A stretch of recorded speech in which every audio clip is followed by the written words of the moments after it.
지난주에 이혜경 선생님 떠나셨어요. 저한테 메일 보내셨더라고요. 잘 도착했다고. 가기 전에 뭐 2주일 청소하고 가서 청소하고 그러고 있다고. 다음 주에 신 교수님 한국 가신다고 하고요. 그 다음에 우리 윤태현 박사님 또 한국으로 들어가신다고 하죠. 지금이 제가 십자가 만드는 십자가의 철입니다. 십자가가 합니다. 지난 시간에 바람이 갑자기 막 불었어요. 그래서 덕분에 전기가 나갔습니다.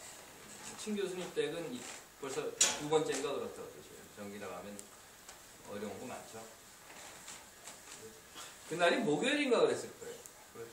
목요일입니다. 아침에 아이들을 픽업을 하는데요. 고등학교 아이들, 중학교 아이들을 픽업을 하면서 그 사우스 이스트 스쿨이에요. 그러니까 엘레멘터리 스쿨 앞으로 지나가는데 보니까 전기가 다 나갔더라고요.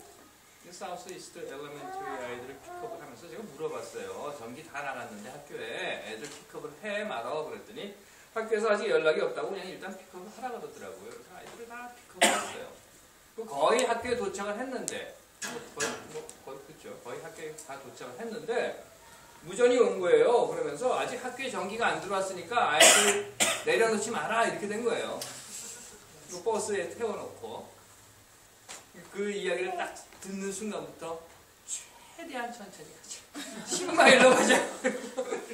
생각을 해보십시오. 제 버스에 보통 60명 타는데 요즘 그래도 한 50명이에요. 10명쯤 줄어서.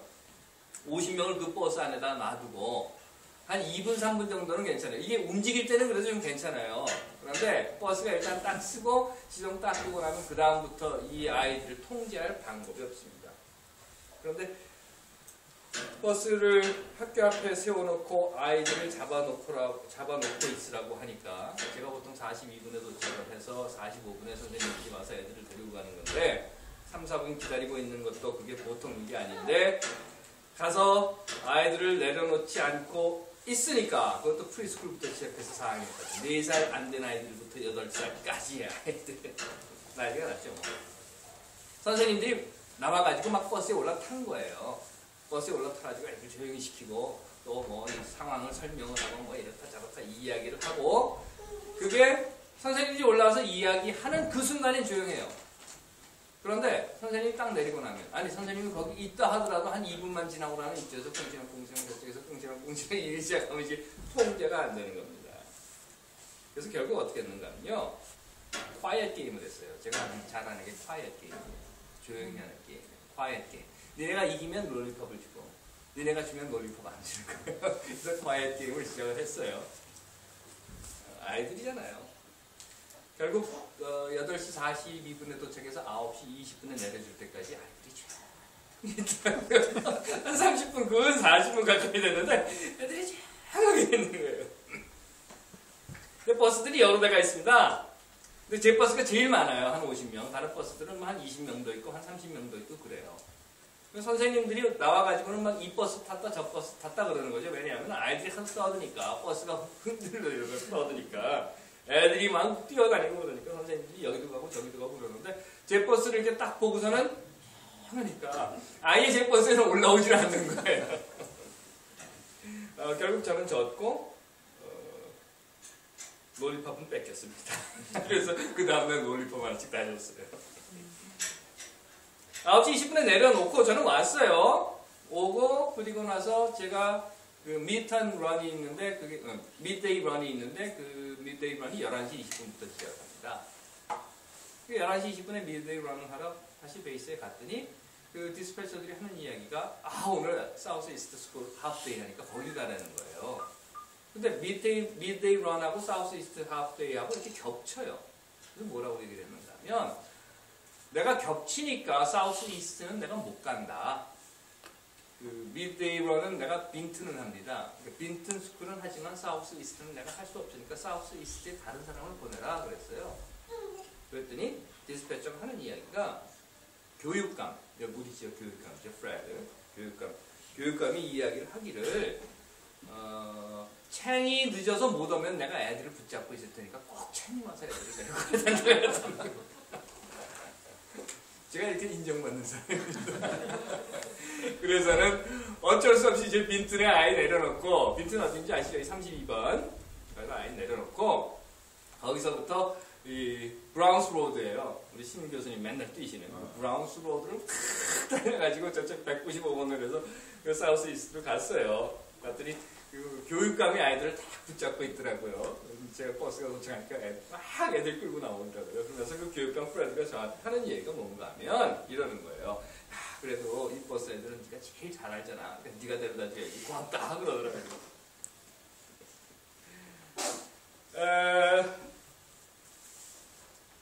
안다고 하는 것, 모른다고 하는 것, 이거 참 중요한 이야기 중에 하나라고 생각돼요. 그런데 안다고 하면서 제대로 알고 있는가? 작년 그 순회 강연회를 마치면서 페이스북을 시작을 했습니다.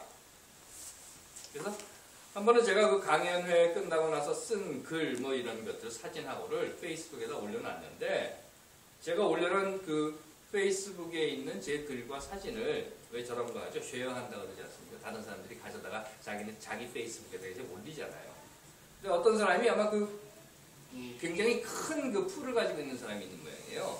그 사람이 자기 페이스북에다가 제 사진과 글을 올려놨더니 어떤 사람이 댓글을 달았는데 그 댓글 말을 그 사람 말 그대로 여기에 전하면 이런 겁니다. 이 자식들 무슨 개수작을 하는 거야? 내가 장준아 아들을 잘 아는데 저놈은 아니다. 이랬다는 거예요. 그러면서 제 글을 가지고 간 분이 이런 댓글이 붙었습니다. 목사님 어떻게 하면 좋겠습니까? 목사님이 직접 한번 이야기를 하셔야 되겠습니다. 그러더라고요. 그 글을 보는 순간에 제가 무슨 생각이 들었는가면 드디어 올 것이 왔구나. 내 출생의 비밀이 밝혀졌다. 그렇게 생각을 했는데 나중에 알고 보니까 제 위에 형이 하나 있어요. 둘이 있어요. 그런데 둘째 형이 외국에서 잠깐 일을 했었습니다. 그 일을 할 때에 그 근처에 같이 있었던 사람이라는 거예요. 그런데 그게 나와 형을 이제 혼동을 하는 거죠. 그래서는 저건 아니다. 이랬다는 겁니다. 안다는 것, 안다 이런 거 있잖아요. 정말 우리가 제대로 알고 있는가? 신약 성서 중에는요, 요한복음서라고 하는 복음서가 있습니다. 이 복음서는 후대에 쓰여진 거예요. 즉 마태, 마가, 누가라고 하는 복음서가 먼저 쓰여지고 나중에 요한복음이 쓰여지는데, 그러다 보니까 시대 상황도 다르고 기록한 장소도 다른 복음서입니다. 그러므로 이 요한복음서라고 하는 것은요, 마태, 마가, 누가 공관복음서가 예수의 사건을 그대로 전달하려는 데 목적이 있었다고 하면, 요한복음서는 예수의 사건을 해석하려는 색채가 굉장히 짙게 담겨있는 복음서입니다. 그러다 보니까 마태, 마가, 누가에는 없는 이야기들이 요한복음에는 들어있어요. 물론 마태, 마가 이 공관복음서라고 하는 것 역시 어떤 독자를 가지고 있습니다. 하지만 그 독자라고 하는 것이 특정된 독자는 아니었어요. 물론 마태는 교회라고 하는 것이 있어서 그 교회라고 하는 특정 독자를 가지고 있었다 하더라도 마태복음 역시도 마태, 마가, 누가 세 개의 공관복음서 안에 그 틀에서 크게 벗어나지를 않습니다. 하지만 요한복음이라고 하는 것은 굉장히 달라요. 이미 말씀드린 것처럼 시대도 다르고 상황도 다르고 독자층도 완전히 다릅니다. 그렇기 때문에 마태복음, 마가복음, 누가복음이 예수의 사건을 전달하는 것에 비해서 요한복음은 예수의 사건을 신학적으로 재해석을 하는 그런 시도를 합니다. 그러다 보니까 요한복음만이 가지고 있는 아주 특별한 형식이 몇 가지 있어요. 그 중에 한 형식이 뭔가 하면 이거예요. 나는 무엇이다. 다른 복음서에서는 없습니다. 요한복음만 가지고 있는 형식이에요. 여러분들이 많이 들어보신 이야기입니다. 나는 길이다. 나는 진리다. 나는 문이다. 뭐 이런 거죠. 그리고 그 형식 중에 하나가 나는 선한 목자다. 라고 하는 거예요. 그래서 보시면 예수상, 선한 목자상 이런 거 있지 않습니까? 그게 요한복음에서 나오는 거예요. 나는 선한 목자다. 그리고 나서 그 후에 이 요한복음은 예수가 이런 말을 했다라고 기록하고 있는데 따라 나오는 이야기는 이거예요. 나는 선한 목자이기 때문에 나는 내 양들을 알고 내 양들은 나를 알고. 그것은 마치 내가 하나님을 알고 아버지라고 표현되어 있죠. 아버지가 나를 아는 것과 같다라고 했다. 나는 무엇이다. 그러므로 나는 이렇게 압니다. 예수는 자기가 선한 목자이기 때문에 양들을 안다고 합니다. 양들을 안다는 거예요. 저는 물론 여러분들을 잘 모릅니다. 왜? 선한 목자가 아니기 때문에. 그런데 예수는 선한 목자이기 때문에 자기에게 있는 양들을 모두 안다고 해요. 하지만 선한 목자, 선한 목자여야만 다 아나요? 그건 아닐 것 같아요. 저는 선한 목자가 아니더라도 여러분들에 대해서 아는 것은 있어요. 이런 거죠. 누구는 어디에 살고, 어떤 차를 타고 다니고, 어떤 공부를 했고, 직업이 무엇이고, 성격이 어떻고, 이런 것들입니다. 하지만 정말 이런 것을 안다고 하는 것이 다 알고 있는 것입니다. 여러분들은 아십니까? 여러분들은 알고 계십니까? 물론 여러분들 스스로는 내가 배운 학문이 무엇인지를 알고 있을 테고, 내가 먹는 음식이 무엇인지를 알고 있을 테고, 또한 내가 타는 버스를 알고 있을 테고, 내가 가는 방향이라든가, 또는 내가 좋아하는 맥주가 무엇이다. 이런 거는 아마 알고 계실 거예요.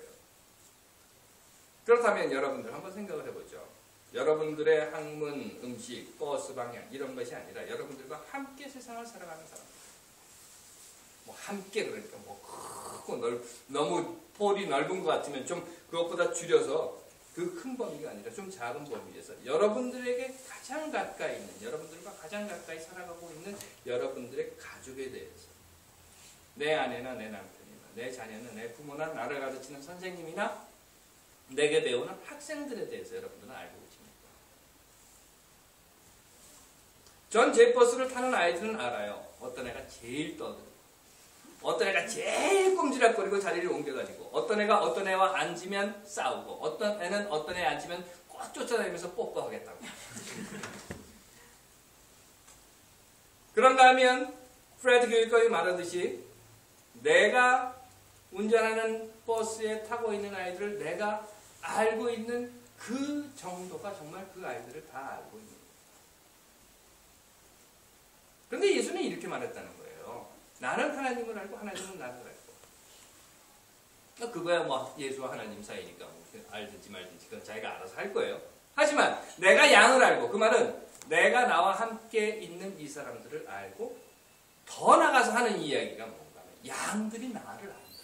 그랬다는 거예요.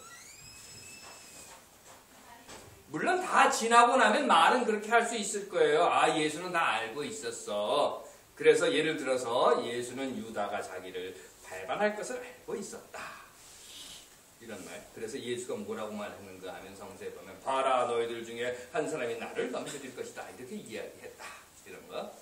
또는 예수는 베드로가 자신을 배반할 것을 이미 알고 있었어. 그래서 예수는 베드로에게 새벽 닭이 울기 전에 내가 나를 3번 모른다고 할 것이다. 이런 얘기를 했다. 이게 성서에 나와 있습니다. 그런데 여러분들 잘 아시는 것처럼 성서는 다 지난 다음에 쓰여진 거예요. 그러니까 그거는 뭐 그렇게 큰 문제가 될 것 아니라고 봅니다. 또한 그런 거라면 점쟁이도 할 수 있을 거라고 생각해요. 그렇다면 말이죠, 여러분들. 예수는 정말 유다를 알고 베드로를 알았습니까? 그럼에도 앞에서 말씀드린 것처럼 예수는 진정 유다와 베드로를 완벽하게 알지 못했음에도 내가 양을 알고 양이 나를 안다라고 하는 그 말을 할 수 있었던 것은 도대체 무슨 배짱이었을까? 안다고 하는 것, 그렇습니다. 10길 물속, 한 길 사람 속 이런 이야기를 굳이 하지 않는다 하더라도 사실 우리는 모르고 삽니다. 우리는 사람을 몰라요. 하긴 내가 나도 잘 모르는데 어떻게 남을 알겠습니까? 당연히 몰라요. 그렇다면 안다는 것은 무엇일까? 왜 예수는 안다고 했을까? 저는 이런 생각을 해봤습니다. 나는 내가 어떤 샌드위치를 좋아하는 줄 알아. 나는 내가 잠을 잘 때 뭐로 누워 자는지 엎드려 자는지 그걸 알아. 나는 내가 치약을 짤 때 중간부터 짜는지 끝에서부터 짜는지 그걸 알아. 하는 그 안다는 것이 아니라 예수가 지금 자기 제자들에게 향해서 내가 너를 안다라고 하는 것은 믿음이라고 생각합니다. 내가 안다. 내가 너를 알고 믿는다. 아니, 한 걸음 더 나가서는 내가 안다고 믿어주는 거예요. 더 정확히는 내가 너를 알아. 그래서 믿어. 라고 그 상대방에게 내 믿음을 주는 것. 그것을 예수는 안다고 표현한 것이 아닙니다. 그리고 내가 그렇게 알고 있는 것이 사실이라고 믿어주는 것. 즉 저는 나는 선한 목자이다. 그렇기 때문에 나는 너희들을 다 알고 너희들은 나를 안다라고 하는 예수의 말에서 내가 너를 알고 내가 나를 아는 믿음의 관계. 비록 나를 팔아넘길지라도 비록 나를 모른다고 배신할지라도 나는 너를 믿는다라고 이야기하는 예수의 외침은 아닌가 생각을 해봤습니다. 사실 우리는 알지 못하는 세상에 삽니다. 우리는 또한 믿음이 없는 세상에 살고 있습니다. 하지만 아무리 모르고 또 믿음이 없다 하여도 여러분들은 어떠십니까? 저는 그저 배짱 한번 부려보고 싶습니다. 이렇게 내가 너를 안다. 그래서 내가 너를 믿는다. 너에게 내 믿음을 주는 세상. 하나님께서 사랑하시는 여러분, 나는 내 아내를 알아. 나는 내 남편을 알아. 나는 내 아이를 알고 나는 내 부모를 알아. 나는 내 학생을 알고 나는 내 선생 그리고 나와 함께 세상을 살아가는 사람들을 알아.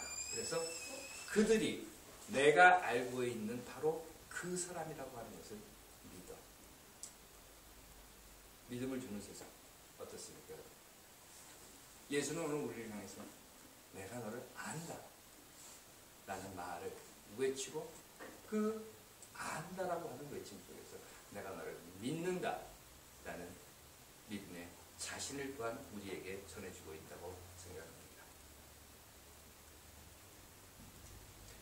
모르는 세상, 믿음이 없는 세상에서 믿음을 주는 세상으로